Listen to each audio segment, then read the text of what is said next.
স্ত্রী আফরা ইবনাত ইকরার আত্মহত্যার প্ররোচনা মামলায় দীর্ঘ নাটকীয়তার পর অবশেষে আদালতের কাঠগড়ায় দাঁড়াতে হলো ছোট পর্দার জনপ্রিয় অভিনেতা জাহের আলভী ওরফে মোহাম্মদ নিয়ামতুল্লাহ ভূঁইয়াকে।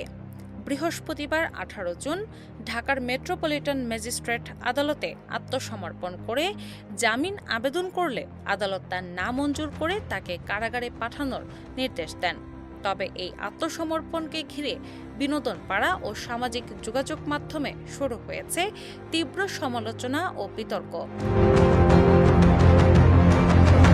অভিযোগ উঠেছে, গত 28 ফেব্রুয়ারি মিরপুরের ডিওএইচএস এর বাসায় যখন ইকরা গলায় ফাঁস দিয়ে আত্মহত্যা করেন, আলভী তখন নাটক নির্মাণের অজুহাতে নেপালে অবস্থান করছিলেন। স্ত্রীর এমন আকস্মিক ও মর্মান্তিক মৃত্যুর খবর জানা সত্ত্বেও তিনি দীর্ঘদিন দেশে ফেরেননি, বরং প্রবাসে নিজের কাজ ও শুটিং নিয়ে ব্যস্ত ছিলেন।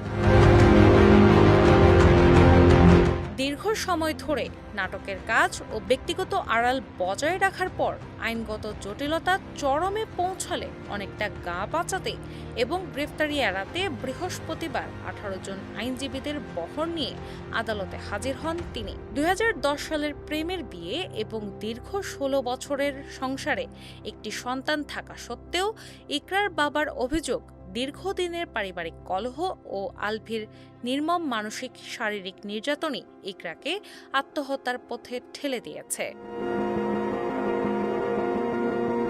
যদিও আলভীর আইনজীবীদের দাবি, ব্যক্তিগত প্রতিহিংসা থেকেই এই মামলা করা হয়েছে। স্ত্রীর মৃত্যুর পরও দীর্ঘদিন ধরাছোঁয়ার বাইরে থেকে ক্যারিয়ার বাঁচানোর এই বিলম্বিত আইনি কৌশল আলভীকে চরম সমালোচনায় ফেলেছে।